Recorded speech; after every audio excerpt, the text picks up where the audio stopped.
last word. Indeed, this is the last word and welcome to it. It's Tuesday night. Of course, you know what's happening. We bring you the last word where we discuss various issues that are affecting various sectors of the society in Kenya. Tonight, we have an interesting one. We know that there's been an ongoing war in the Middle East caused by the Israel versus America, Israel plus America versus the Iran conflict, which has basically spilled over into the Middle East. And that is affecting very many people who are trading into and out of that region. We have a number of them here in the studio tonight, and we are asking whether the government is offering them sufficient support. My name is Eric Latif. Tonight, I'm with Ibrahim Karanja. That's right. My name is Ibrahim Karanja, and that conversation, even as the conflict gets to day 25 now, and 3 countries at war, Iran, Israel, plus the US. Yes. But the spillover cuts across directly over a dozen countries, indirectly, very many other countries. Speak of trade. Here in Kenya, we have had various stakeholders complain, let me use that word, complain, of how this has affected them. The meat industry. They expected to have had proper exports to the Middle East, especially the UAE, especially now that you are coming from Ramadan. During that period, it is their peak period. Yep. It was very unfortunate. Yep. They did not. Actually, they exported 5% of their expectations, according to what has been captured on record. Yep. And it is important that we break this down with the stakeholders that we have, Eric. And just to repeat the question that we are asking that Eric captured, is the government doing enough to support importers and exporters amid Iran conflict? Indeed. So in the room tonight, we have the Principal Secretary for Industry in the Ministry of, it's a long one, it's MITI, the Ministry of Industry, Trade, Investment, Trade and Industry. Dr. Juma Mohona is the PS. We also have the President of the Kenya National Chamber of Commerce and Industry, Dr. Eric Ruto. We have various traders and representatives of traders. Like in the petroleum sector, we have petroleum logistics expert Martin Shomba. We also have Irene Kimathi, who is the chair of the United Energy and Petroleum Dealers Association. They released a statement yesterday, which has been covered, and in fact, we even had it in the news just a short while ago. Them talking about the challenges, the logistics challenges, and how that is affecting downstream. We have a number of exporters as well in the room, and they'll all be introducing themselves. But let's start with what you do normally. You have the board, and we want you to vote. We'd like to hear from you because you are the ones in the sector. Do you think the government is doing enough to support importers and exporters amid the Iran conflict? Do you think the government is doing enough? Green is yes, red is no. Let's see your vote. You can raise it high enough, be confident, be fearless. Be fearless. Yes. Eric, you need to vote. Do you have your Do you have your vote? How can the chamber not vote? I'm not abstaining. Chamber is abstaining. Chamber is playing safe political diplomacy. No. So it's no's. The principal secretary, of course, would say yes. Right? And you're saying yes? Okay. Saying no. You say That's no. a no, right? All right. So let's start with, apart from the PS, the only other yes in the room. Right? Let's hear your name. Please tell us your name. Take the mic. Yeah. Hello. Tell us your name and why you think or how you see the government supporting. My name is Chebet Mutai, and I am a leather goods manufacturer. I'm based here in Nairobi, and I have an outlet both in Kenya and in the US. In the last 2 days, for me, I have seen the government invite a huge number of Chinese and Chinese investors, and this whole week we have the Kenya Investment Conference, and for me that is signaling effort. There's a lot of conversations around the African trade, Africa Continental Trade Agreement. So I feel that we are not slowing down in the midst of chaos. We are not backing down. There is effort, and we are finding new partners. And at this moment, I feel that that is the best we can do. Okay. It's staying hopeful. Cheba, let me ask you, because you are in the leather sector. Yes. And your market has been that market. Yes. Right? Yeah. So what have you been doing? Are you still exporting there? To the US, yes. We're still US? exporting, yeah. The US, you're able to export? Yes, yes. Now, you know, of course, there are people who have been importing from that region, from the Middle East. Yes. And also others exporting to the Middle East. Yeah. Have you heard of sufficient government support reaching out to them, identifying those that trade in that area, and hearing that they are actually getting support? I don't know. That might be the other nose in the room. Ah. Okay. Pass to the lady next to you. She was emphatic with a no. Please tell us your name, what you do, and why you said no. My name is Lydia Wanja. I'm the CEO of Redsam Investment Limited. I am the Director Chamber of Commerce Isiolo. And the challenge that we have experienced, we deal with horticulture production of medicinal herbs, fruit and vegetables. And since the war started, we have really undergone a big loss because we were not able to reach our product to the export market because there were no flight connecting. And bearing in mind that our products are perishable, it was really hard for us to maintain them in our stores. And remember that sometimes SMEs operate with borrowed money. And now we are really struggling to see how we can sustain our project because our projects are wavering without knowing when the war will end.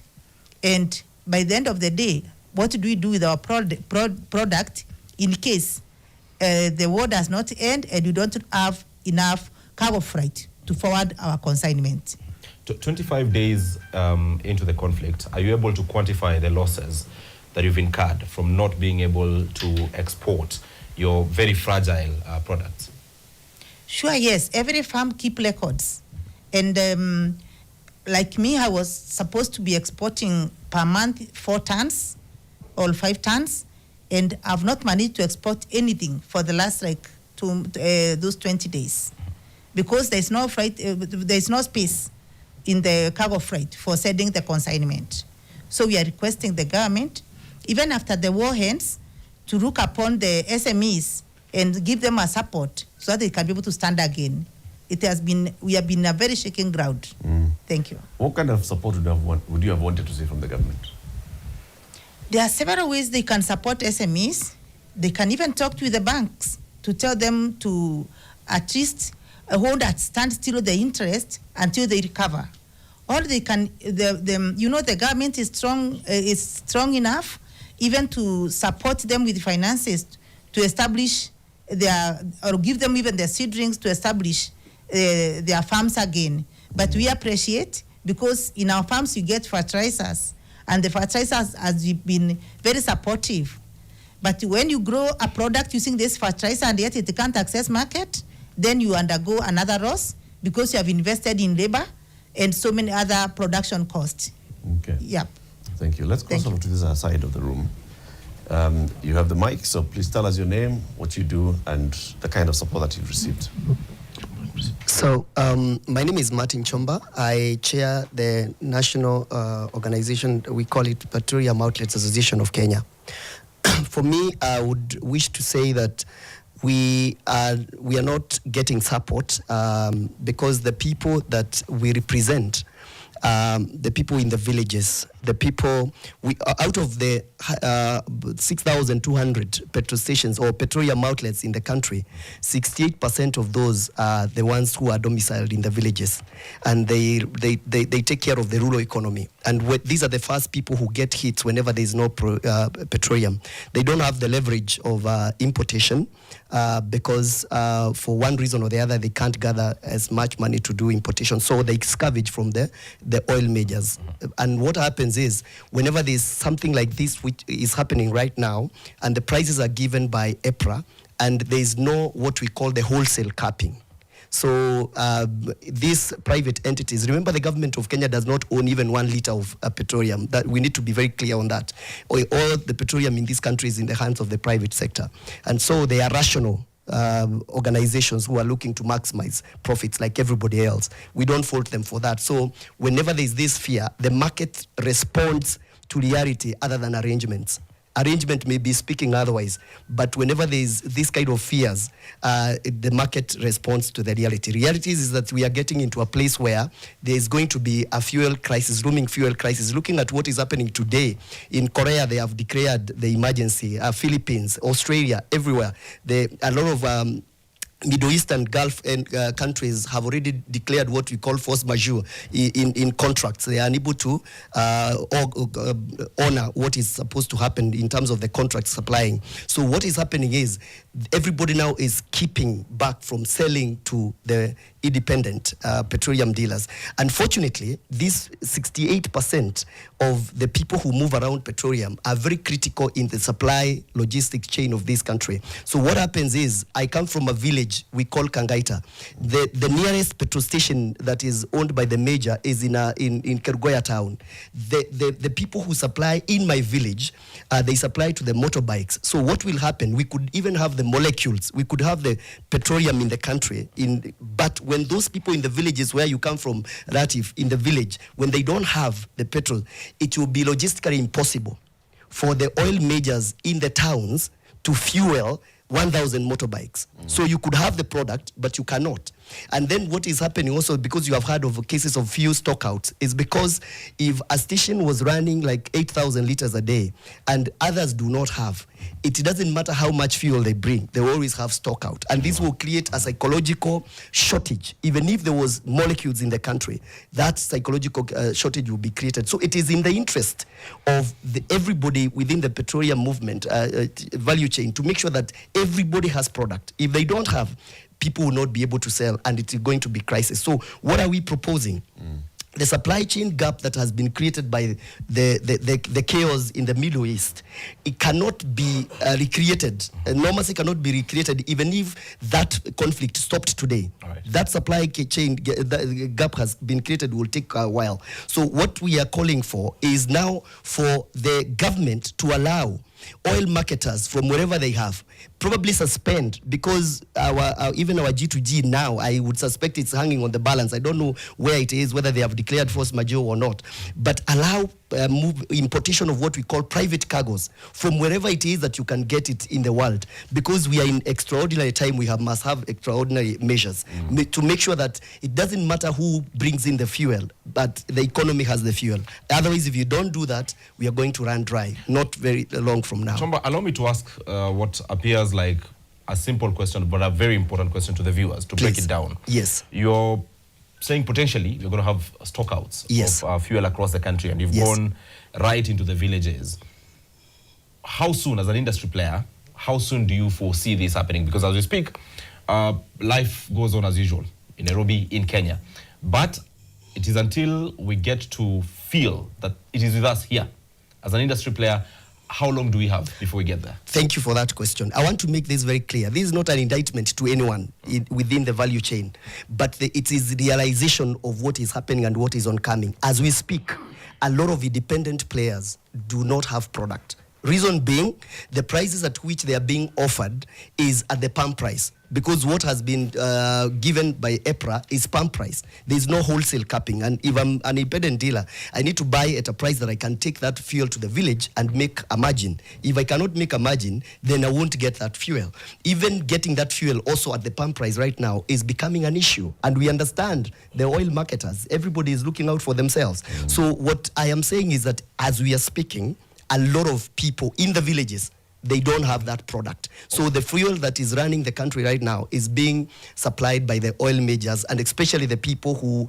the companies that participate in the G2G. These other guys may not have that. And that to me is the biggest problem, because it will just be a matter of time when everybody now starts trooping to these oil majors, and logistically they will not be able to fuel everybody. And so I am asking that as a solution, the government must find a way, because this happened in 2022, and this is the solution we offered, and when it was adhered to is when that problem ended.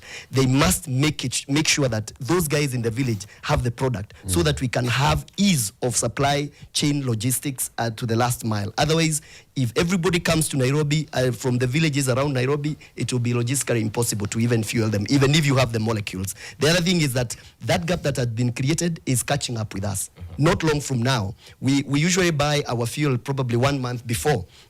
and the vessels have been disrupted quite a bit because of problems beyond the capacity of the importers. So for now, we need to open up and say, if Ratif or Karanja can get fuel from wherever, we may want to suspend some of the conditionalities that we have in the importation regime, so that at this particular moment, we allow anybody, anywhere who can get product to bring this product into the country, so that we can ease. Otherwise, even the logistics of travel and all that are going to be hit, like it has happened to other countries as we speak. I'd like to ask one question, Shomba. Please do. Just for understanding.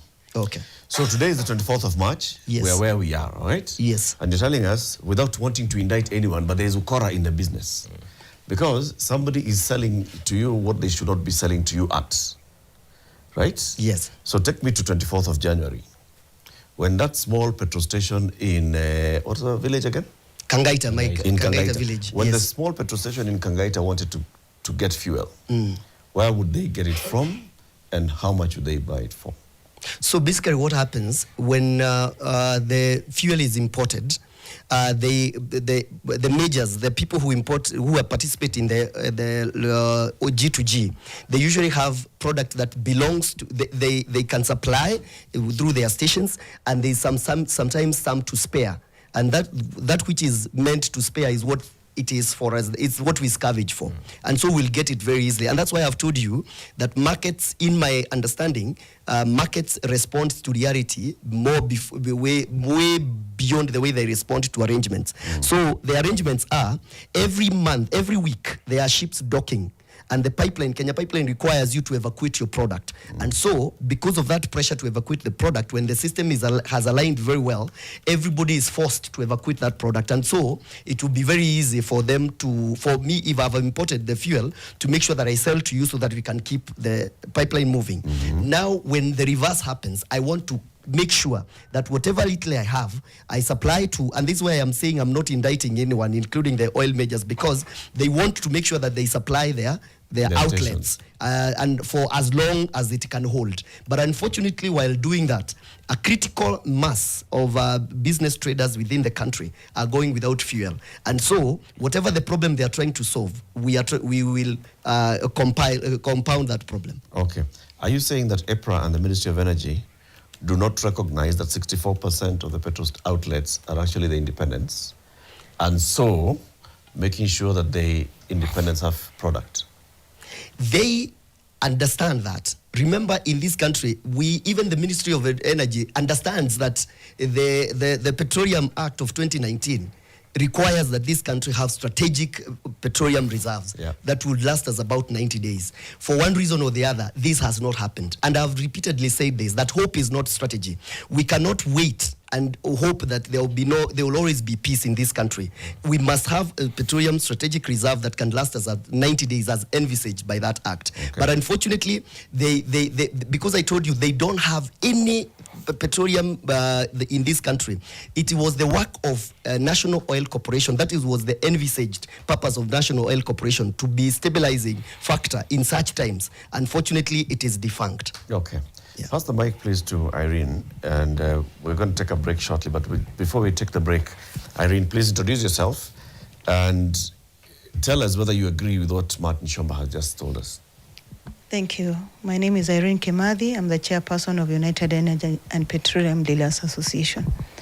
Yes, what Martin is saying, we have a fuel crisis that is facing us, and it is here with us. The major problem, as he's saying, is because of the supply chain, the way it is handled. I must commend our government. Since 2022, we have had a very steady supply of fuel as retailers. I must commend them. But now, after this crisis, I think we were not well prepared, because like the fuel prices review for this month, we expected April. So we are having fuel that is coming in that is very expensive. So like diesel is expensive with around 70 shillings. Super is expensive with around 25 shillings. So as much as the OMCs have the price, it is not possible for them to sell at that price. Let's say super in Nairobi today is 179. and then you get it at 180, that is the cost, or you get it at 190. Even if you want to sell at wholesale to the retailer, how do you sell? And that's why we are saying the government has offered to give subsidies, but subsidies of this magnitude are too big. And before, we have seen ourselves in a position where we have been asking for subsidy money. And you know, every time we have subsidies, the small people are the ones who suffer, because the OMCs will say, I cannot subsidize for my competitor.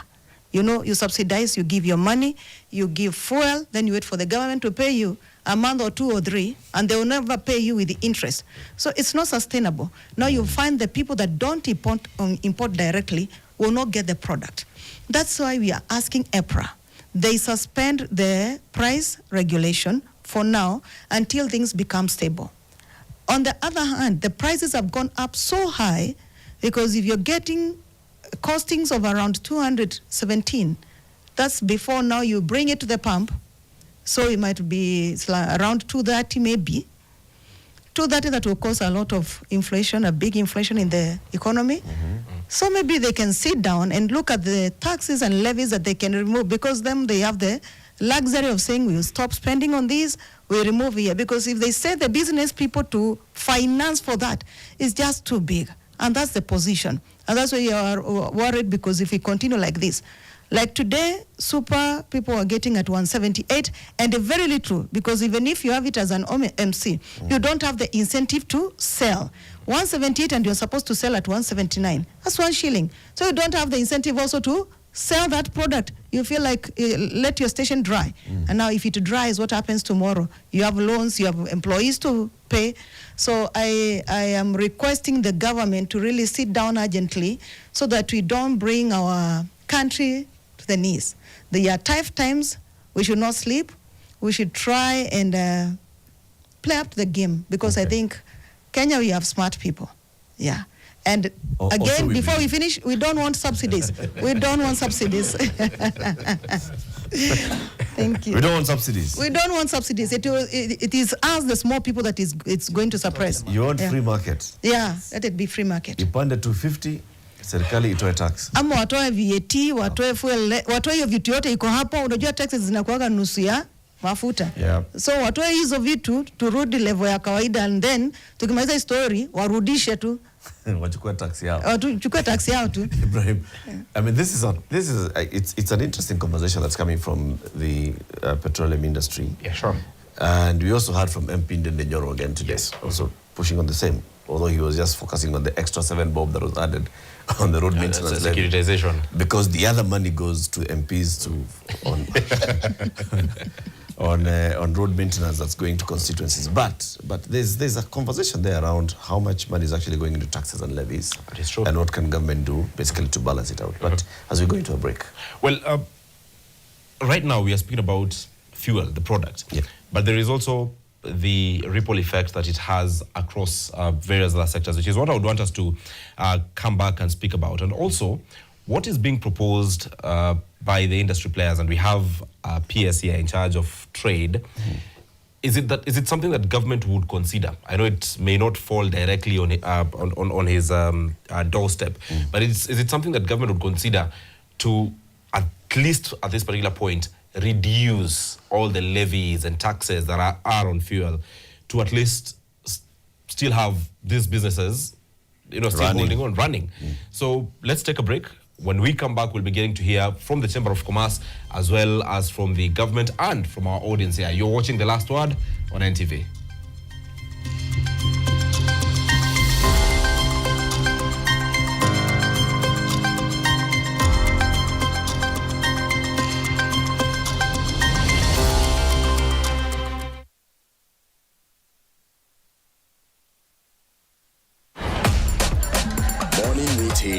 Daily hustle. But there's always time for the game. Some go by instinct. Others run the numbers. Some live for the thrill. Some play chill. No matter who you are or how you play, only emotions count. This is your moment, your move, your success formula. Bets for everyone. Reveal yourself. 1xBet. أعوذ بالله من الشيطان الرجيم يا أيها الذين آمنوا إذا نودي للصلاة من يوم الجمعة فسعوا إلى ذكر الله وذروا البيع ذلكم خير لكم. To get Friday Muslim prayer as your skiza tune, dial star 811 star 923 hash. Skiza na Nation. Morning routines, daily hustle. But there's always time for the game. Some go by instinct. Others run the numbers. Some live for the thrill. Some play chill. No matter who you are or how you play, only emotions count. This is your moment, your move, your success formula. Bets for everyone. Reveal yourself. 1xBet. While Kenya sleeps, the nation's stories are already on the move. Every night, thousands of newspapers leave our presses, traveling across Kenya and the region, so they reach you on time. That same network that delivers the nation's newspapers on time now delivers your packages too. For businesses, for individuals, always on time. Nation Courier, built on the discipline of daily deadlines. The global housing crisis is growing, with nearly 3 billion people lacking adequate housing, and by 2030, 96,000 new affordable homes will be needed every day. In Kenya, this challenge is real and urgent. It lies at the core of the government's affordable housing priority under the bottom-up economic transformation agenda and mirrors the draft UN Habitat Strategic Plan 2026-2029, which prioritizes housing, land and basic services, including the upgrading of informal settlements and slums. On Fixing the Nation, join Kenya's Housing Cabinet Secretary, Honorable Alice Wahome, and UN Habitat Executive Director, Ms. Anna Claudia Rosbach, as they discuss housing as a human right and the upcoming Second Africa Urban Forum. Catch the full conversation this Wednesday, 25th March at 8 a.m. on NTV. Mtu akitaka kutoka kwa chama aondoke mwenyewe. Vitisho vya peni mbili vitanifanya mimi nini? The problem in ODM is President Ruto. Na ile plan niko nayo ni ya kutoa Kenya third world niipeleke first world ikuwe kama Singapore. Huyo ni mtu anaota ndoto ya vijana. Tuko tayari. Wasituletee. A line has been drawn. I am the SG of ODM. No one who can kick us out of the party. Nataka tuwawekee kibao hapo, men at work. Don't disturb. Mduara, kila Alhamisi saa 1 jioni. Nani alikupa jina wa Mudhende? Na Frederick Mwitiriri na Lofty Matambo.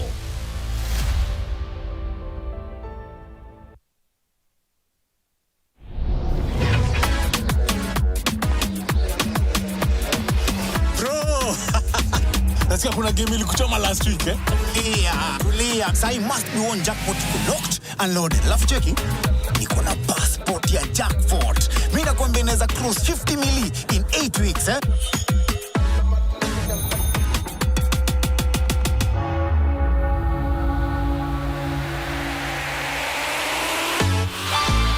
Iko hitu nifungulie njia 50 mili.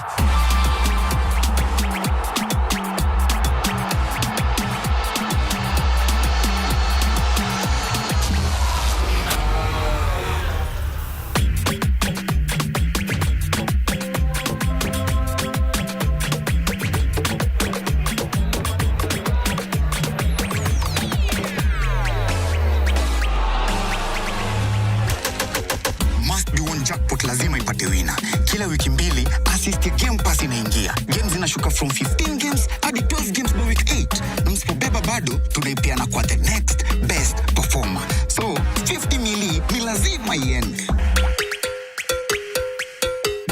Sinilua show, phone yako inaweza kuwa passport ya kushika 50 mili kwa must be one jackpot. Na sasa tumefika final up mtu wangu. Hii ni yetu.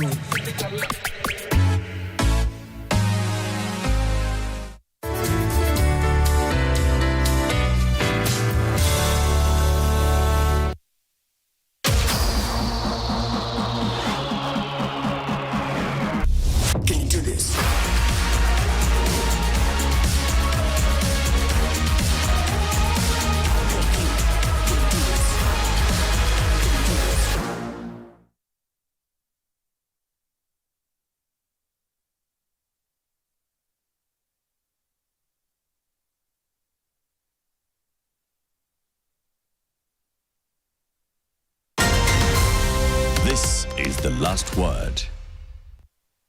Welcome back. This is The Last Word with Eric Latif and Ibrahim Karanja, and a room full of importers, exporters, and the government, plus associations representing various sectors, including the Kenya National Chamber of Commerce and Industry. Tonight, we are asking, is the government doing enough to support importers and exporters amid the escalating crisis in the Middle East?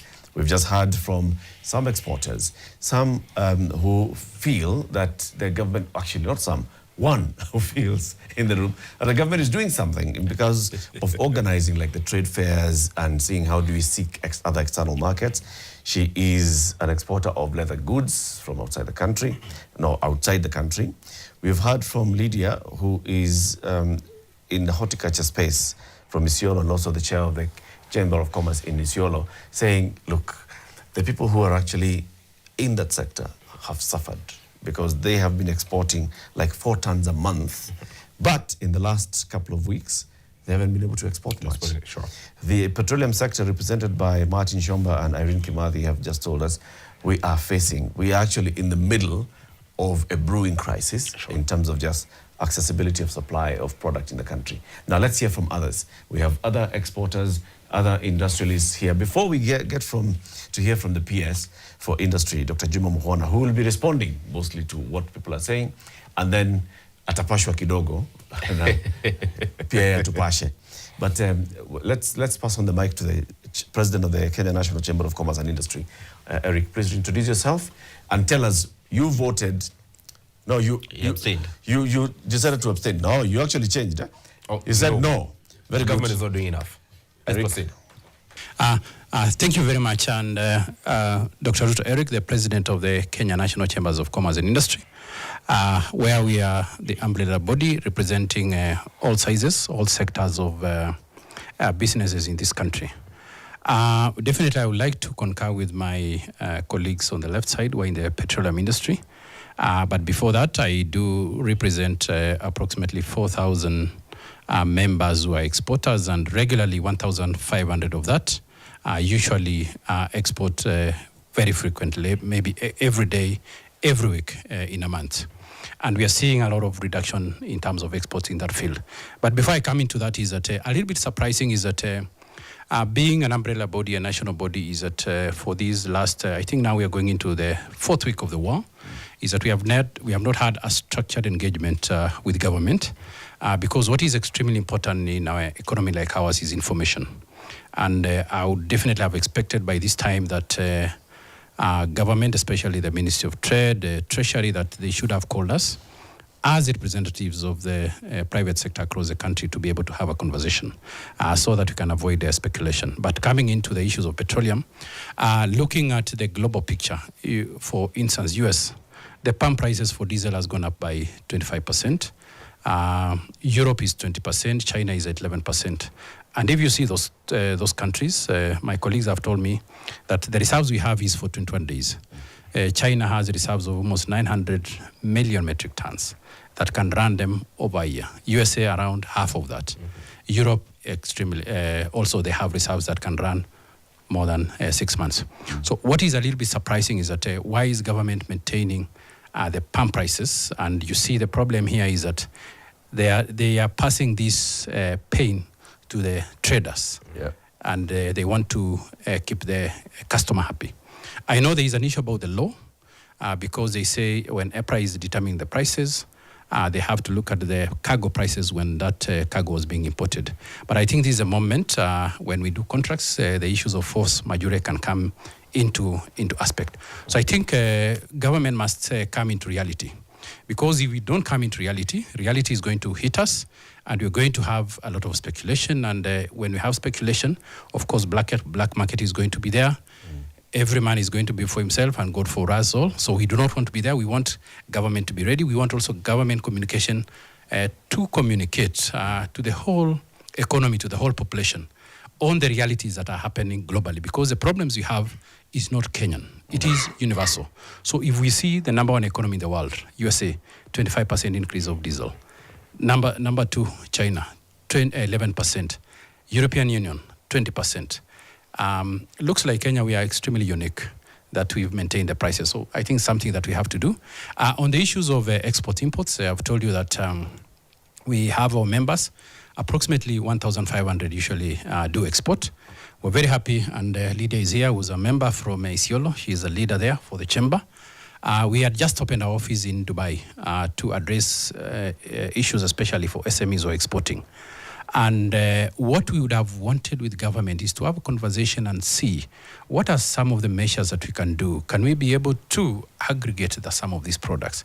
Can government be able to provide us what we call negotiated mass prices? We should be able to maintain the market. We should be able to lease maybe cargo planes, especially for fresh produce, so that you can be able to access that market. Because I've seen some countries will be able to fly into Saudi and to the road to that market. Because the most important thing is to maintain the market at this point in time. So definitely that kind of percentage whereby it has dropped from 100% to now we are doing maybe close to, especially in terms of air freight, maybe close to 5-10%. And our membership in terms of exporting, we estimate that we are losing approximately between 800 million to 1.2 billion per week in terms of exports that we are getting into that region and disruptions across the board. So I think very important that we have to sit down, and I always tell people, business people or even people employed, that government is me and you. If we do not love ourselves and love our government and be able to give the right advice, then definitely all of us are going to suffer. So I think this is a point that Kenyans have to come together. We have to sit down, we have to see the economic realities, and then we have now to have the measures that we can be able to do. During COVID, I think there was even a time that we were even taking flour, because there was an issue, taking flowers to our markets, giving them flowers. That was maintaining the market. And I think that is what I would like to see this government doing at this point in time. Dr. Ruto, your members are watching you. And one of the reasons why you ask them to become members of the chamber is because the chamber is going to do advocacy for them. So the government has not engaged you structurally from the Ministry of Trade or the National Treasury. Have you reached out to the government? Do you have a plan that you've prepared that you say, we are seeking a meeting with the government and this is what we are presenting to them? Yes, we have, although unofficially, I've met the Ministry of Trade, specifically the PS for Trade, and definitely we are in the process of getting that kind of official engagement with government. So you have not reached out formally to government to say, our members are in this kind of dire situation and we'd like to address this as a matter of urgency? Yes. There's no urgency on the part of the chamber? I have reached out on one-on-one, but not writing letters officially so that I can tell PS you've not responded to my letter. Yes, thank you. Okay. 25 days later. Eric, going back to the costs of fuel, I mean, government maintaining pump prices from the previous month to this month. What I'm getting is a government that is seeking political expediency at the expense of, not looking at the pressures, the realities of what is happening. And I think it's about time, before we talk to the importers, we've heard from exporters, I think it's about time to also get to hear from government. PS, 25 days later, there seem to be no sense of urgency in meeting the industry players, in meeting stakeholders, to see how to maneuver through this reality that is the Iran conflict that greatly affects Kenya. What says the government? Thank you, Eric, and your colleague and all the participants. First of all, let me pass our sympathies on the situation that is coming up in the last 4 weeks. This is really an evolving position, and so we are keeping an eye on what is happening. So basically, what we have seen is because of the wars, a few things have happened. One is we have all appreciated that the price of fuel has risen. I think just before the war, the price was about $79 per barrel. Now it's about 100, so 20% generally, but different countries are affected differently. We also know that our supply chains have been disrupted because of the ships and the other vessels, it's not moving as freely as they used to do. And this affects us, as you can see, some industries, because I speak from that area, import some of their raw materials. So again, that means that we have disrupted, and what then it means is what we are looking at is if the raw materials cannot reach us, then the prices of those raw materials will also go up. And because of the rising prices, we expect some inflation to go up. You have asked why we have not changed the price of fuel. You know, the last price that EPRA gave us, they kept it there because remember, government is monitoring how much fuel we have, how much fuel is coming in. We know our consumption. So we are very much on top. But there's also speculation because when you are dealing with the private sector, sometimes we are not lacking fuel because there's no fuel, but because somebody is thinking, if I keep this, maybe by next week the price will be higher. They are holding. They're holding. So, but in terms of from a supply point, yes, the disruption is there, but the monitoring of the ships that are offloading in Mombasa, vis-a-vis our consumption, what we see is that for now, we are still expecting a normal situation. But because we are human beings, there will be hoarding, there will be speculation. If I was a businessman and I thought maybe the price is going to go up, so why don't I hold and see what happens? So that is a situation that we are looking at. But yes, the players in the industry have said that's not necessarily it. People are not hoarding necessarily because of prices going up. No. I'm saying the price has not gone up, but they are expecting the price to go up. They are not playing speculation. From what we've heard from the lady and gentleman, yeah, the challenge is the major suppliers want to keep their supply so they can have their petrol stations running because they are not sure whether we are going to have vessels docking. Okay, what you're saying, Mr. Shomba said, what you're saying, seeing a reduction. What you're saying is what I'm saying. What we are saying in terms of the fuel that we are offloading, there should be no difference. But because they're expecting a shortage, so you hold back. So you're speculating actually. Okay. But in terms of what is actually arriving, and that's being monitored very closely, and that's why the price was kept the way it is. In terms of how is the response coming up, a number of areas. The Middle East, we are selling mostly meat and livestock products. So that sector has been hard hit. Remember also, and our exporters know, that to develop and enter into a new market takes time. So it's not possible for me to sit here and say, because you have lost your market in the Middle East, I can reopen that for you. So I'm aware. But what we are doing also, if you looked at what we did yesterday, the Vice President of the People's Republic of China was here. Remember, Kenya, as part of Africa, has been negotiating this agreement to have duty-free, quota-free exports to China from 1st of May. Through the arrangement that we had with the Chinese government, we've put something called early harvest.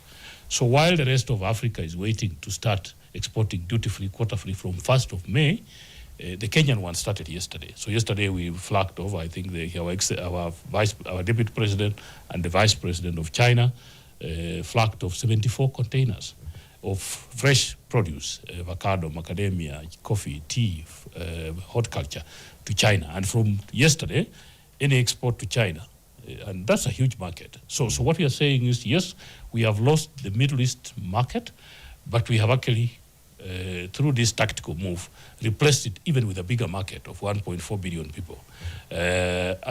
So that is an area that we want our exporters to look at, because that's a huge market. It may not necessarily go into areas of livestock, but then some people may get into that. The other issue that we're also looking at is, she talked about fresh export. Currently, Kenya Railways has over 20 wagons that are refrigerated, because we appreciate that air transport may have its disruptions. So currently, yesterday, part of what we were even flagging off were fresh produce that was being exported by sea. because we have wagons and we have containers that have been refrigerated. So we need to, and the consignment today that Kenya Railways has is over 20 wagons that can, and we can do more. And then we have, so we also have to think about those kind of alternatives. Who has to think about that? So the exporters, that they don't just think about flying. If the flying is disrupted, that you can actually use sea even for fresh produce, but then you have to use refrigerated containers rather than normal containers. That's what we are saying. So we are also giving that alternative. But yes, you're not giving that alternative because you've not met them. No, she knows they exist. No. The chamber says you have not engaged the chamber. There is no sector here that is saying that the Ministry of Trade has actually reached out and said, would like to hear what challenges you're going through. These are the alternatives that are possible, right? She'd like to know that there's a refrigerated container that she can take from Isiolo, bring to Nanyuki. At least I know the chamber chair knows that exists. Yes. Yes. Is there anything better that it can do? Yes. As government? Yeah. To support? Because the question we're asking tonight is government doing enough to support the importers and exporters? By doing enough, yes, is not by keeping knowledge. Okay. It is by transferring knowledge. It is by seeking the exporters and importers and actually having conversations with them, hearing their pain points, and then addressing those pain points. Maybe not in a formal way of what the chamber chairman was saying, but I know that yesterday, she's an exporter, and I know that yesterday we were at a forum with her, and I think even the chair was there. You just signed an MOU today on some of this. So there is engagement, maybe not in that formal way of saying this is what we are doing, but I know that, yes, informally, when we are meeting as part of other meetings, that this information is going around. But I appreciate what you're saying. I will take this feedback back to my ministry that we need a more formal engagement. I agree with you. Okay. Yeah. I think that in terms of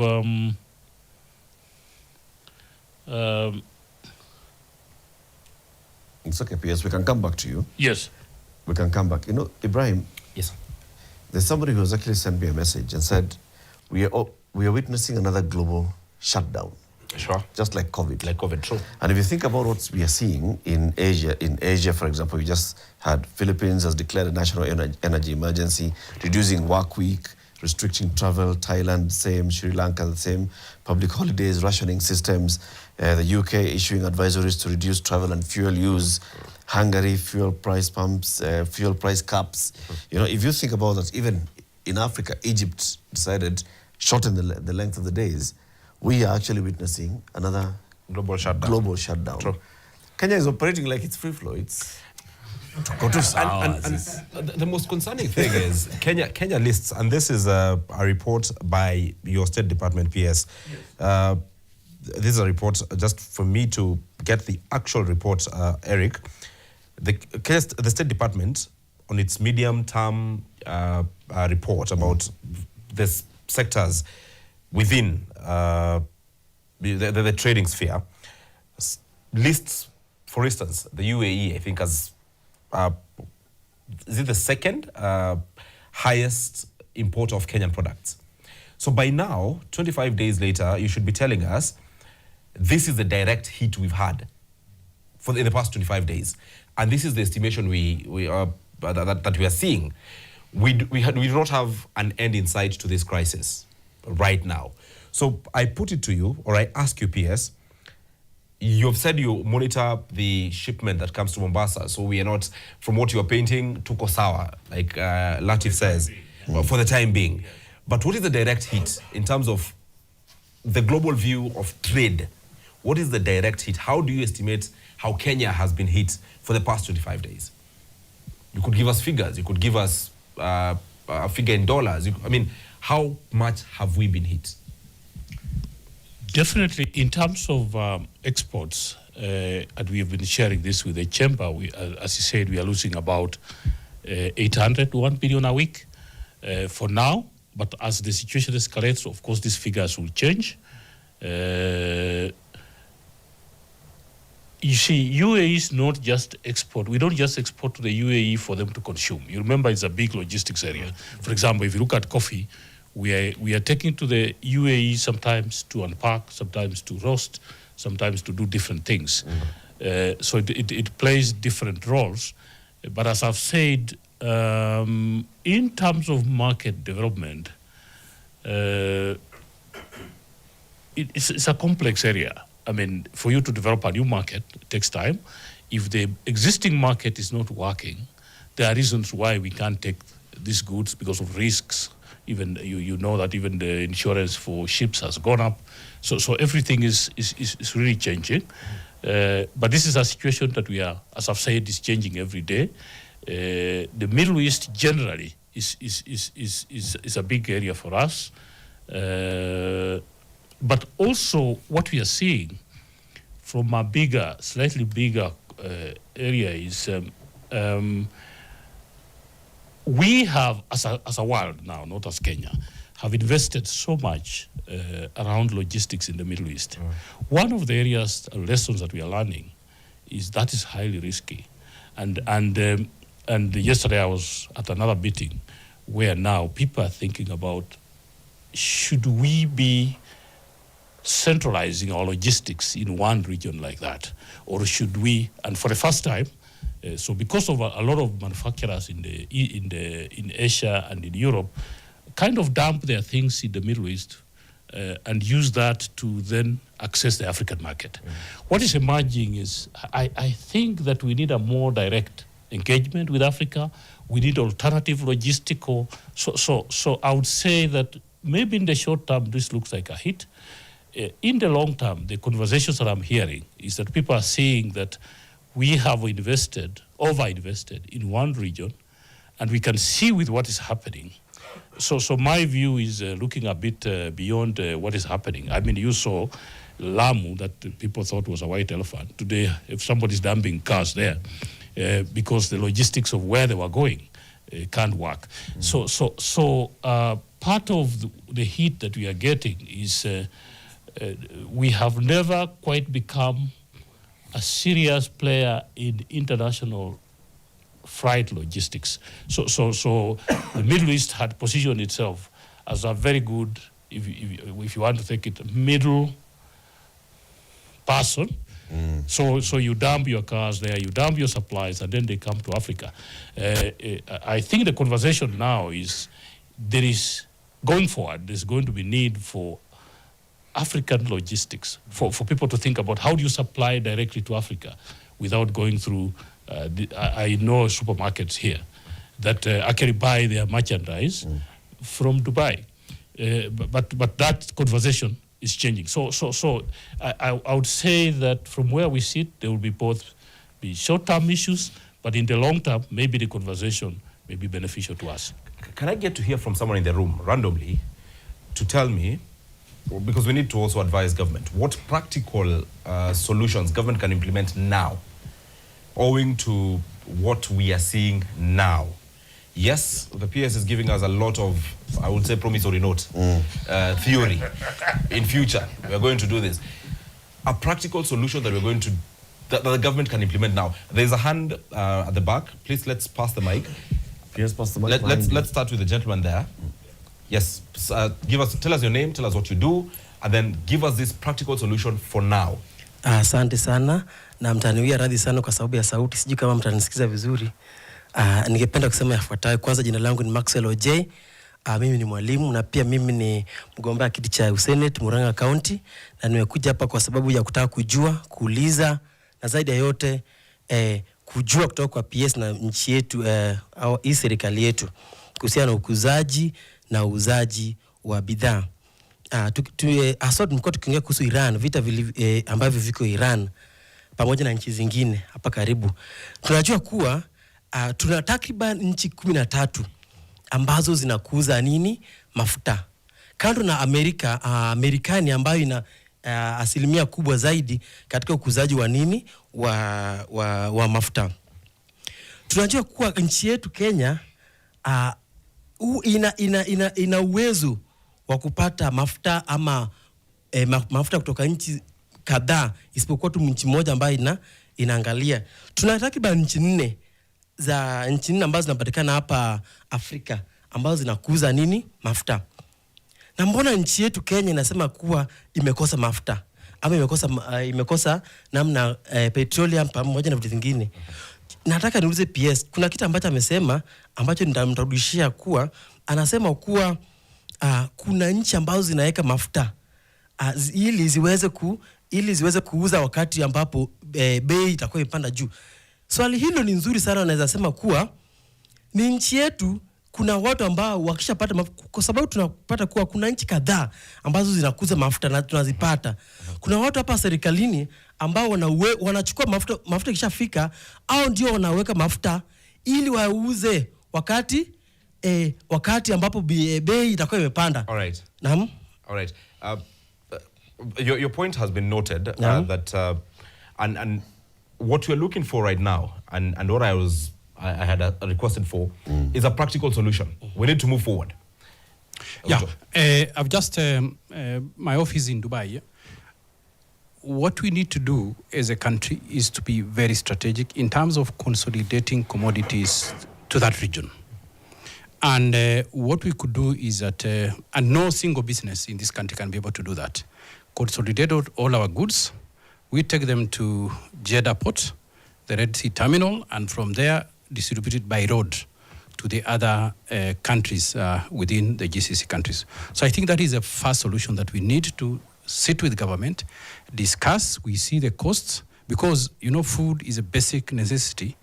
And the people in that region will require food because they are majorly, like the way we are dependent on oil imports, they are depending on food imports for that region. So the first thing we should do strategically as a country, because my office is telling me that other countries, which I might not want to put here, are doing that kind of arrangement whereby they consolidate the goods, they go via different ports. So that is a solution that we could be able to provide as a private sector and in engagement with government. Of course, there has to be some guarantees from government, whereby we sign, the way we sign G2G on fuel, we should also sign G2G on the issue of supply of common commodities in terms of export. Second, the issue about speculation, especially in terms of fuel shortage, it is extremely dangerous for government to keep quiet.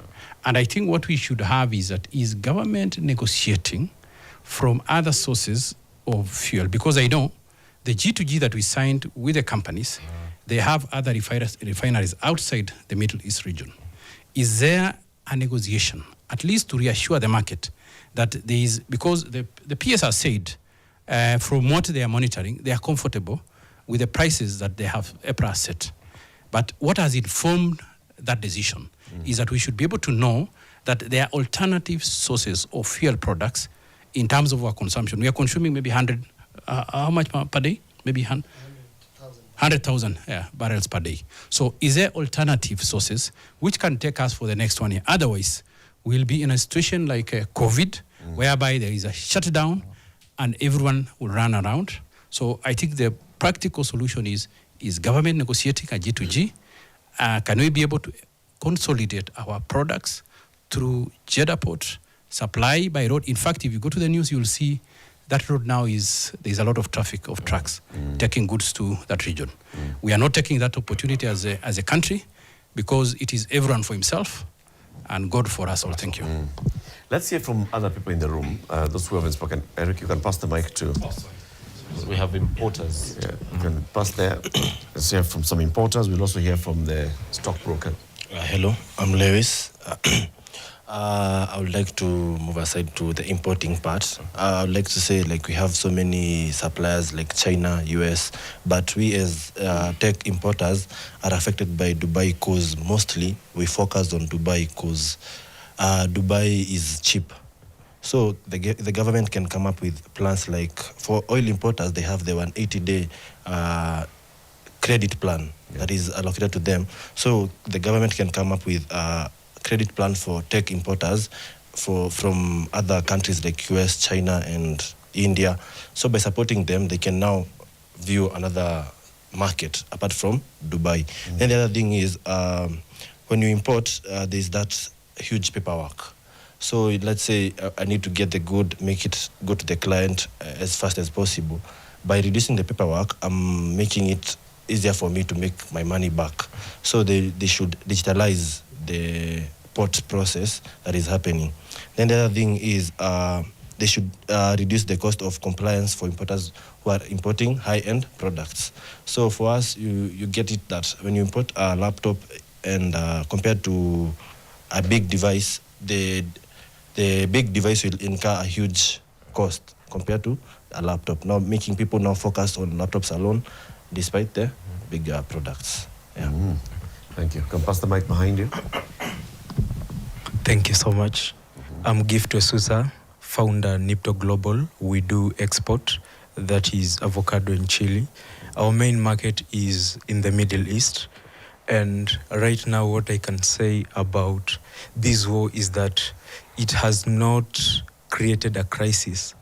Rather, it has exposed us our weaknesses. Yeah, because you'll find most of us, what we do is we export raw. For example, if I was adding value to my chili, then with chili oil, I can go up to 6 months. But now with raw chili, I am facing 10 days, 20 days threat, which is quite heavy on me and on the farmers. So what the government can do right now is, first of all, on ground, at the airport, JKIA, cold rooms are full.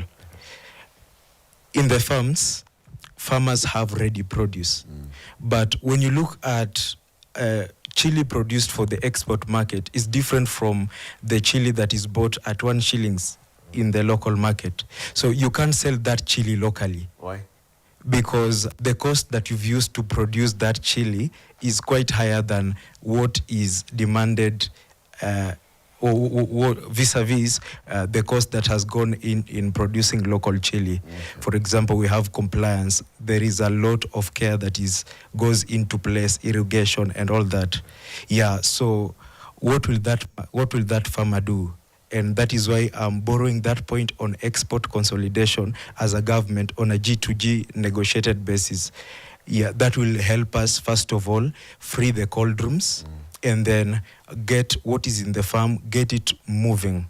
But then my other concern is, if the government is consolidating exports, my company is starting up, I'm barely a year, what will happen? Because right now, we have very few flights, and the space is on a very high demand.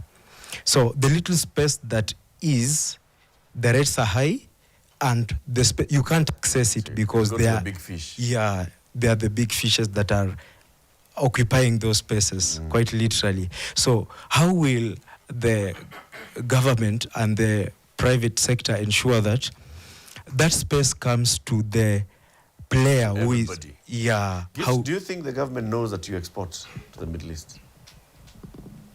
He has to have an export license here. So.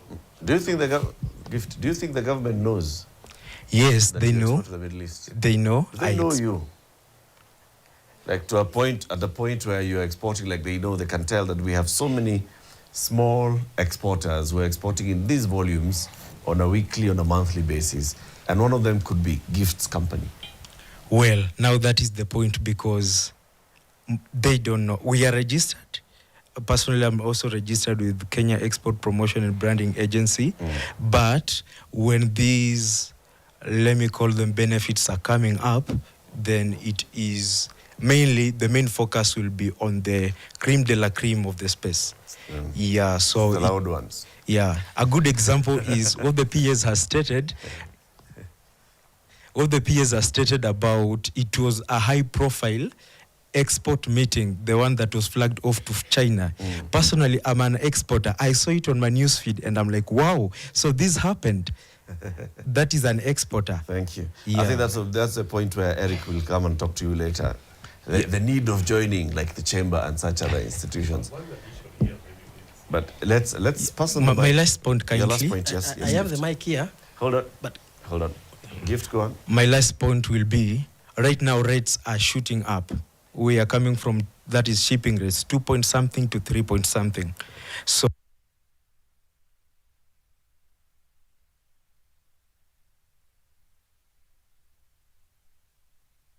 can help us handle that part and we get the rates down, we shall be moving.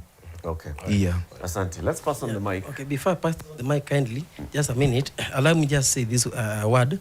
Okay, what the government should actually do for us, maybe for the question we just asked, the government should actually stop importing goods that are locally available in our country.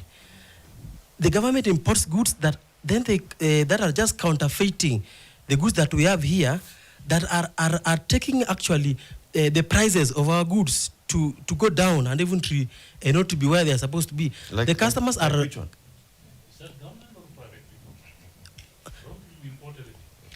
And the last one.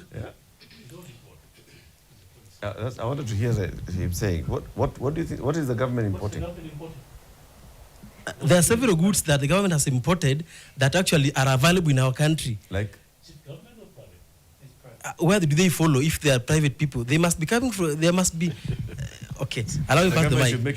Can I give a very quick response to that? Yes. I think his concern should be, what is the policy about importation of products to this country? How competitive are we, for instance, for me to wear a new shirt manufactured in Kenya and not buy Mitumba? So I think that's the story. Yeah. And that's the point that the PS Trade and Investment, and I've been to his office many times, discussing competitiveness and the policy that we have as a country for us to be able to reduce the cost of production. Thank you. Lydia, please make your point very short because we'd like you not to hold the mic. There are many other people who have not talked. Okay, thank you so much. I don't know if it's communicating. I'm supporting the point for my brother there who is an exporter, and I'm trying to bring up a solution because we're on the ground and we have faced it terrible during those few days. There's what we call the KPROPA, the Kenya, the government agency that deals with the marketing and branding. And there's Kenya National Chamber of Commerce. My president is here. And every county in Kenya have a Chamber of Commerce. And outside in the global, every country, they have Chamber of Commerce. Like Chamber of Commerce is global thing. So if the government can work with the Chamber of Commerce and keep proper, and then they make sure that they know how exporters and the produce they are having.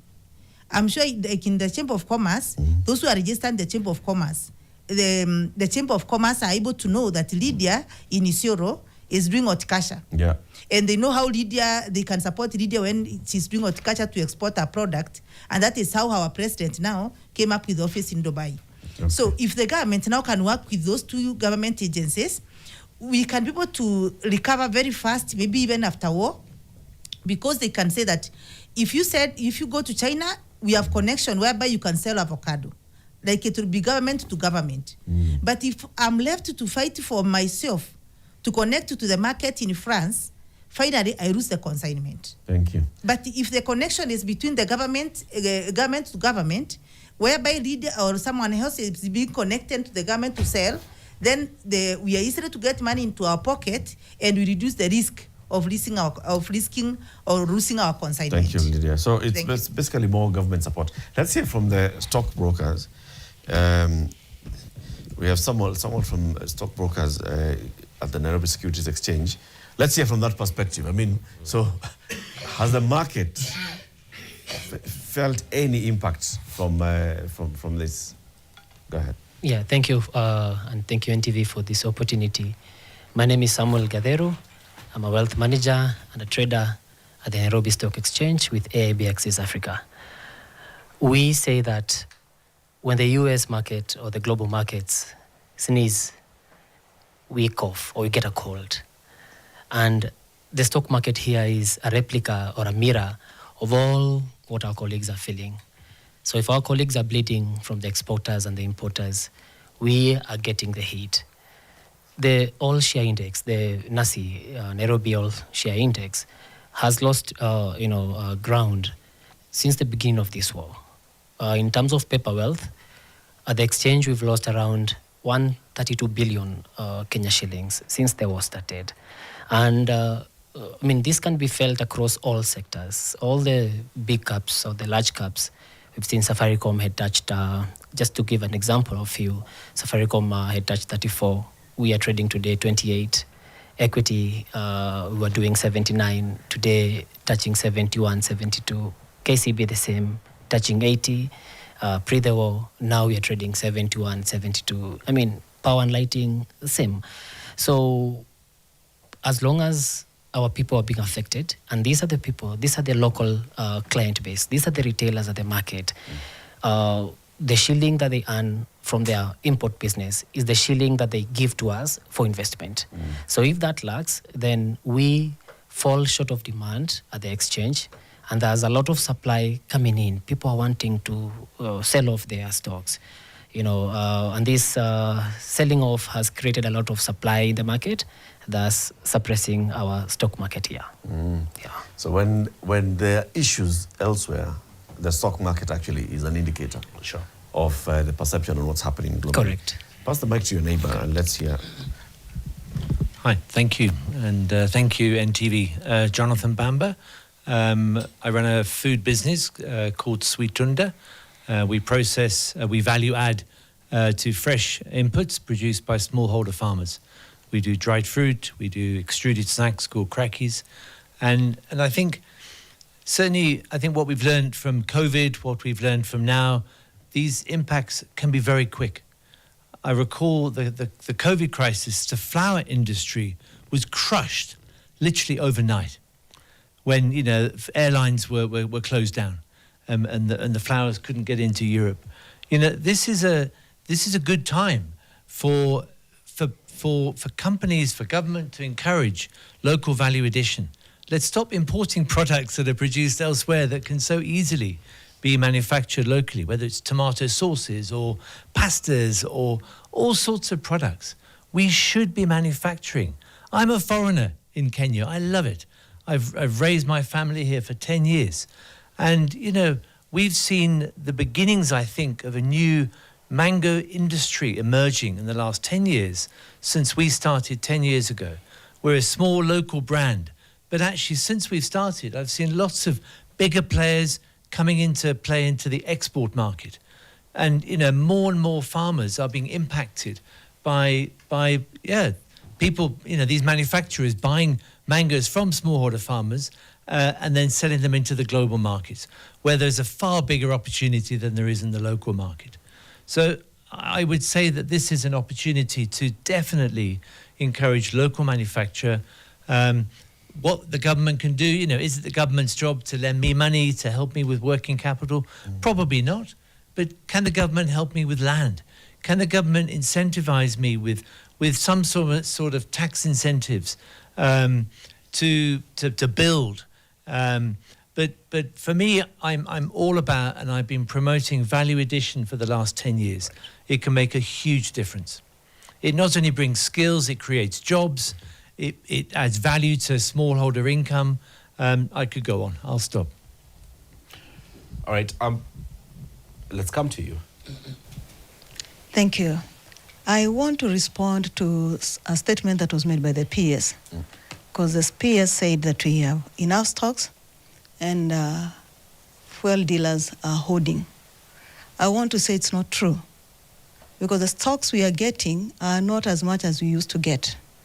And the capacity that we have is not enough to hold as much fuel as it would want to seem. I want to read this statement from this quote that was made by Adam Smith. He says, "We get dinner not from the butcher's generosity, but from his need to earn a profit by fulfilling our needs." Sometimes as fuel dealers, we feel as if the government mistreats us. Because one, when they are making policies, they never consider us. When they are making decisions like this, you hear these people, they just want to make money, they are hoarding. We don't want to hoard, because these clients, the consumers, are our friends. They are the ones that keep us in business. We don't want to tell them that we don't have fuel. So I want to tell the government, please government are people like us, they are brothers and sisters who are sitting in those offices. Make a place to listen to us. Because this government, this country belongs to you and us, and it is in our interest, both you and us, to see our government, our country, move efficiently. Please, Mr. PS, If you see the peers of energy, tell them we have a crisis and it is a reality. It is not fictional. Is this where the Kupashana was to start?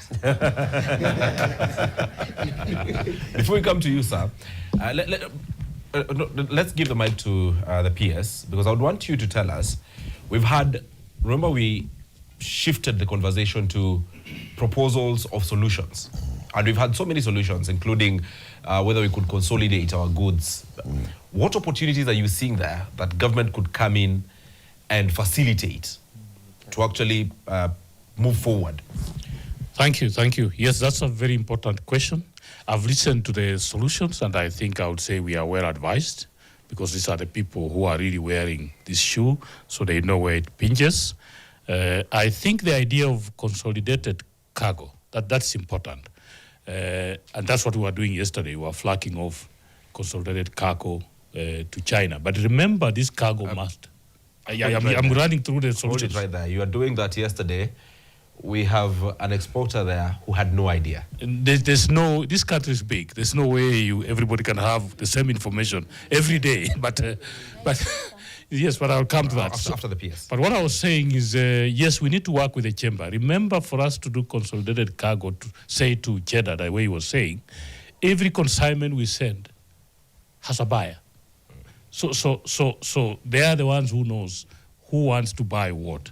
So I think what we would ask the chamber is to say, we have this 100 people, they have these orders to supply. Can we consolidate this together, including even that those ships can even be escorted by our own. But we need, remember, we can't just send food to Saudi Arabia. There's somebody who has ordered, and there's somebody who wants to supply. So he really has to do some work to consolidate that, and we will be able to support that. And I think it's a very good idea for me to say. The other issue is, as I've said, you remember we don't have a shipping line of our own. Some of the issues that have gone up is the issue of insurance. And as he has said, if it's a question of guarantees, if it's a question of even people are escorting some of those ships, I think that we should be able to do that. The other issue that I see is freight space. Yes, as I said, interestingly, our cargo handling since the war started has gone up by about 10% in Mombasa and even in Lamu, meaning that we actually have more ships. What we need now is, if we have those kind of orders, then we should be able to talk to some of these shipping lines to say, okay, now that we're having, actually we have, because our shipping has gone up, which is another side effect of what is happening, maybe it means that our capacity in terms of what the freight space, it has gone up, but what we don't have is a strategic way of how do we plug into this increased shipping that we are getting both in Mombasa and in Lamu. And I think that's work that we can do with him. The other issue is the issue of value addition. And I like what he's saying. And if we can add value, then you will not be, if you are selling fresh avocado, then you have a very small window of 20 days. Sure. But what is the avocado going to do? We are taking it to China to extract avocado oil. If you had avocado oil, you have a shelf life of 2 years. So what it's emphasizing here is how do we add more value? And already I know Eric here knows that we have identified a number of items that we are, our tariff structure simply is four levels. That if you're importing raw material is 0, if you bring intermediate products, we charge you 10%. If you are importing something for which we don't have local capacity, we tax import duty of 25%. If you are importing something for which we have local capacity, then we tax 35%, and we also add all this VAT, there's excise duty. So our taxation structure already takes care of some of this. The only challenge why we end up sometimes importing more, as he rightly mentioned, sometimes we have issues with counterfeit, and that is a global phenomenon that we have. But our taxation structure is very clear to ensure that we actually give advantage to people who make products here. If you look at what we are doing now, part of what we are thinking as government, there's the issue of aggregation. You see, these are small people. If we are going to tap small exporters and small importers, if we are going to tap into huge markets like what we have in China, then we have something that the government is working on called county aggregation and industrial park. What we want to say is, instead of each one of us running around, it becomes very expensive to look for flowers here, that you can actually have information on how much avocado we have consolidated in Embu, how much we have done in Meru, how much we have in Kirinyaga, and we are actually developing an online system so that if you want to consolidate cargo or you want to buy raw materials to do something, that the county aggregation and industrial park can become an important, because when you are dealing with millions of small-scale farmers, it becomes very expensive to know who has coffee, who has tea, how many volumes, which quality. So all those issues, we are working them as we operationalize the KIPES, and I do hope that that can work. But the space of value addition is very important, that part of what will resolve some of these issues is value addition. We unfortunately, you will find that a lot of our exports are raw products. So we are exporting raw avocado, we are exporting raw macadamia, coffee, tea, these flowers, this horticulture, these mangoes. But if you really add value, and I think that's what we want to really encourage here, that part of your risk management strategy, yes, you have a market, but try and climb to the next level of value addition so that you can increase your shelf life, but also mitigate some of these risks. Yes, valid points that you're making. Yes. But they're all for next year. No, we are going there. Yeah, they're all for next year. The question today is, there's an ongoing war now. Yes. We don't know what's going to happen tomorrow, next week. These are people who want to export, import. That's what they do on a daily basis. They have markets that they need to supply. Service, yeah. To service. Yes. They don't know how to service those markets, right? Yes. The government should be talking about whether you can organize to reach out to them and hear them and facilitate for them to do it. Yes, the chamber and others could organize so that you are able to tell who is exporting what into which country in the Middle East and how can consolidation work. But when could that begin? I mean, the question is, and don't tell us about, much as it's very, very true, about value addition. This government started telling us about value addition when it came into office. It's now 3 years in. We have an election next year. We are still talking about, we need to do value addition. Yes, we do need to have value addition. But Gift there is not doing value addition today for whatever reason. Maybe he's just started, the capacity is small, there's no KIPES that's ready, the KIPES story has been there for long, it's not ready. He is not doing value addition, but he has a market in the Middle East, right? Yeah. And we have had that. We have had, Lewis is importing electronics from the Middle East. He is saying, I'd like support so that I can continue servicing my clients locally, so that I can continue accessing that market. Tomorrow, PS, how do you answer the here and now question? Yes, I think I've already alluded to it. And, or maybe Shamba, you want to add some information for the PS to respond? Answer together. Point of information. Yes, point of information. You see, I am a student someplace, and I have a professor. I'll mention his name is called Professor Macharia Munene. He tells me when people are defending their thesis in PhD, they don't fail because of the complex ideas. They fail because of the very simple basics that they learned way back in maybe their first years, but they think now this is PhD, so you need very complex ideas. What we think we want to think about today and what would help us think get out of the crisis we have today are the simple solutions that are applicable tomorrow. Because if we address this issue from a systemic, we all appreciate that in real sense we really need to work on our architecture. But my proposition here is that business is the engine that drives a country. It's like the engine of a car. If an engine of a car is faulty, even if you talk about one day that you will import another engine from China or from UK, and this engine imeharibikia mtoto wa ndei, those guys cannot wait there until then. So I am thinking that we need to have, and especially for me, this will be an indictment, especially to the office. A point of information board. Yes, the Ministry of the Department of the government spokesman. Today, I would expect that every day when we wake up in the morning, you remember what Mutai Kagwe used to say those days, we need to have information of where we are, what are we doing to all these departments, so that everybody, when they wake up in the morning, especially in the business circles, they know what is being done, where we are, what is being done, where can I get this information, how can I be helped to make this? Because as I said earlier, hope is not a strategy. If we sit and wait that things are going to be all right without doing something, then we are all going to sink. That's very straightforward, PS, isn't it? Yes. You don't need to respond to that. That's just straightforward.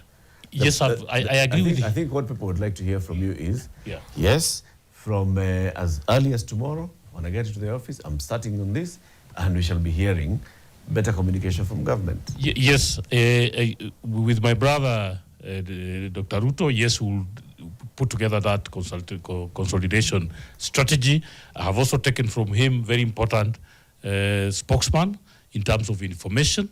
Also, some of the ideas that we have here affect my colleague PS for energy who is not here.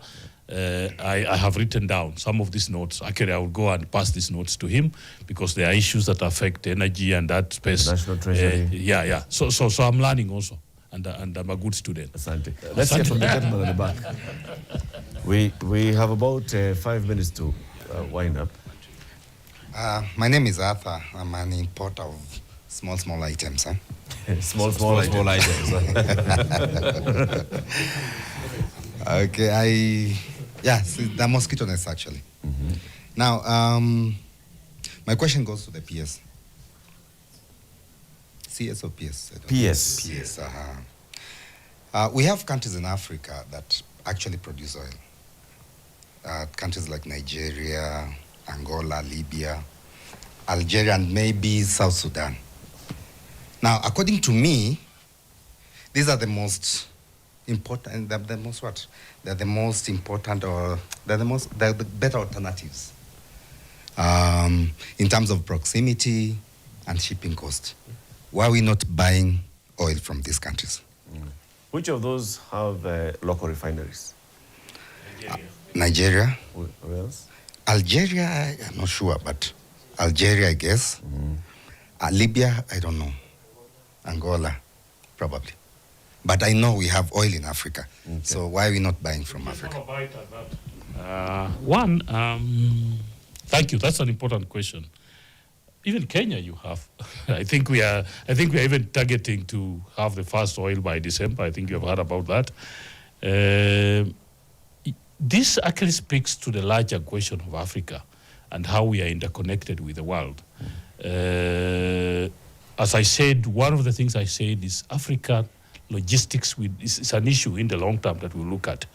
Today, as we speak, we've been getting fuel from the Middle East. Some people don't realize, for example, if you are to get fuel from Nigeria by sea, how many kilometers is that?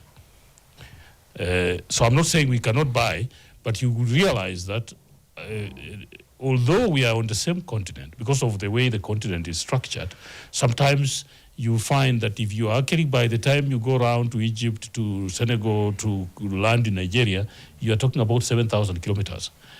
So you find that some of these places, Dubai, Saudi Arabia, Iran, were closer to us until we have this crisis. So today it will even get worse. If you now want to import fuel from Nigeria, because of the challenges that we have around the Suez Canal, now you have to go the other side, to Cape Town, again, But that's not to say that we can't. A lot of these countries are also not, as he has said, not refining. So we have fuel in Nigeria, at least they have a refinery.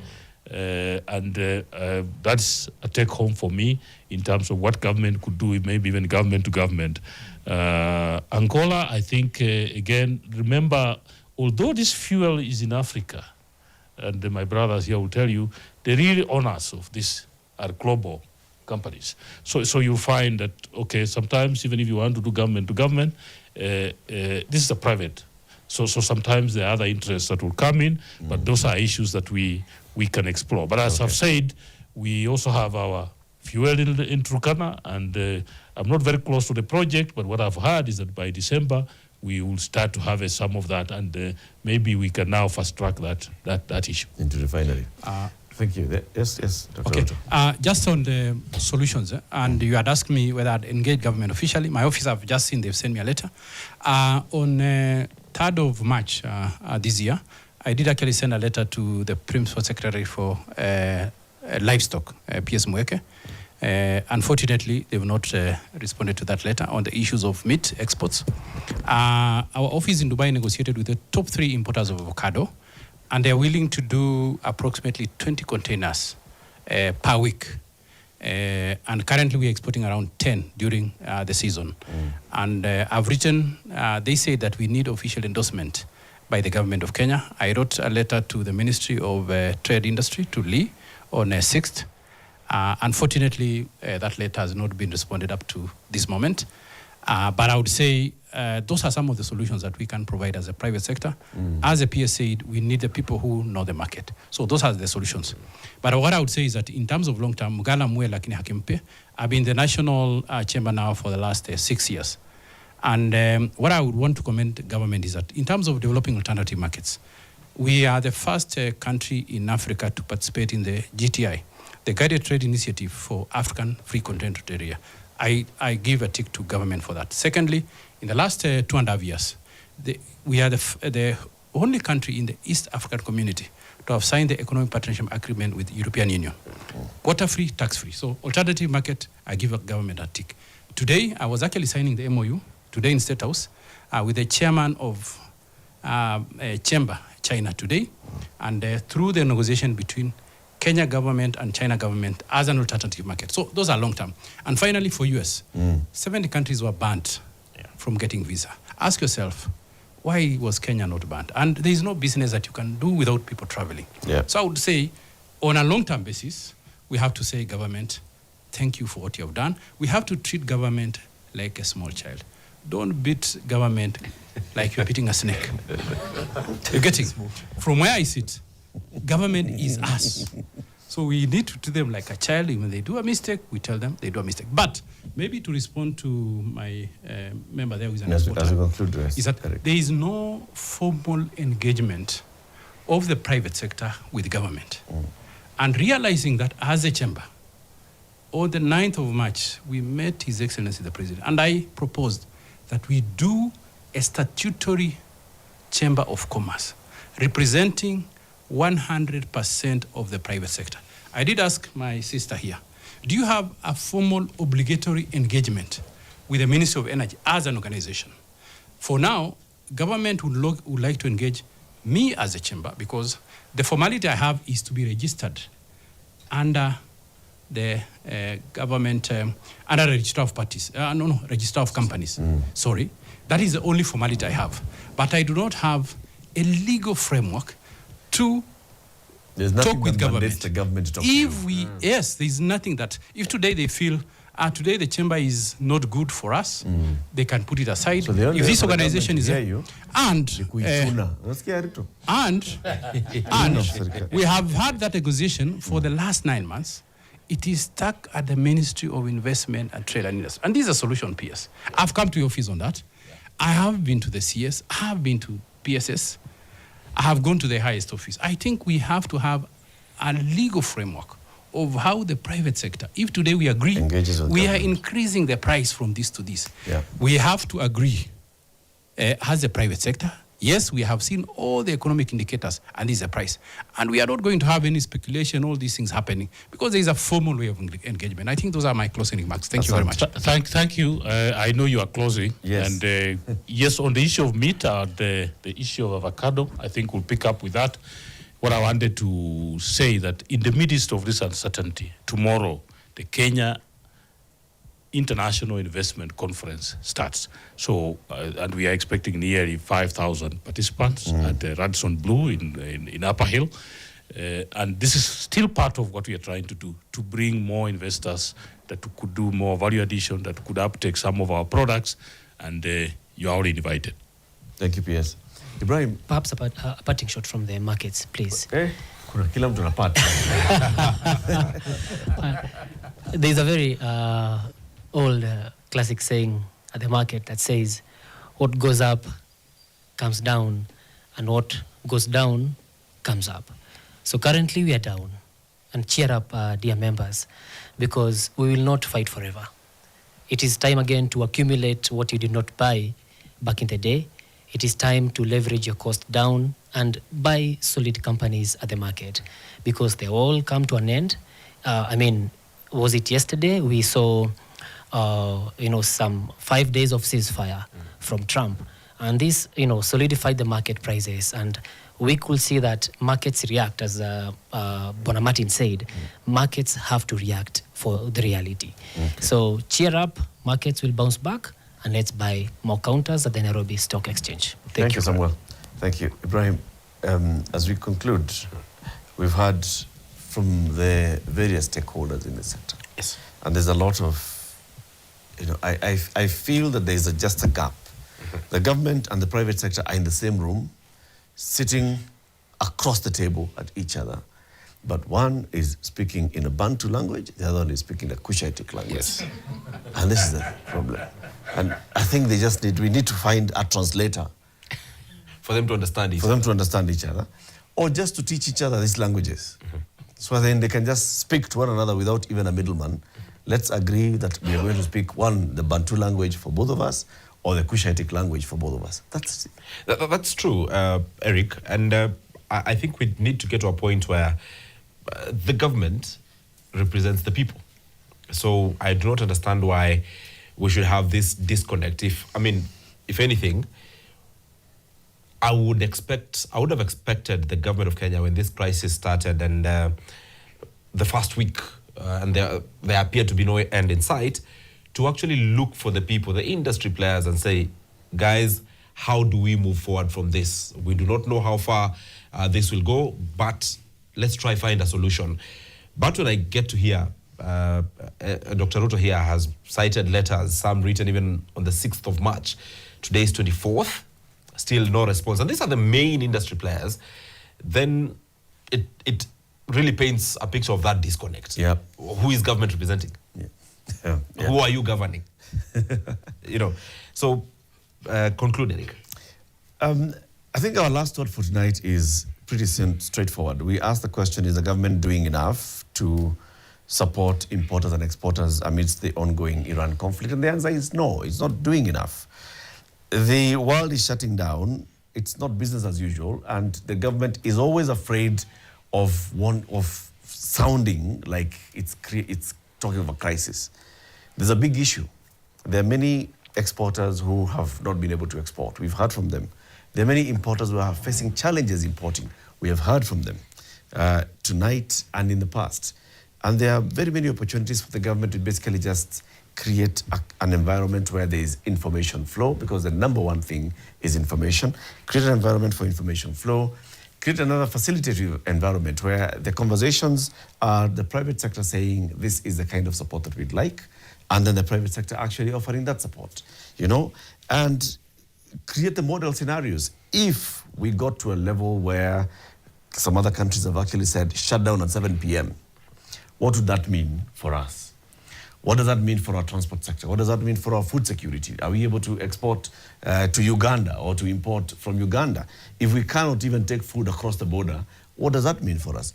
Are those scenarios being discussed in government? If they are not, they should be discussed in government, and then come to us and paint to us a picture that you are indeed in charge.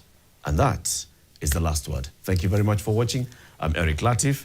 I'm here with Ibrahim Karanja, plus a room of people who have engaged, including the government. Asante sana. Good night.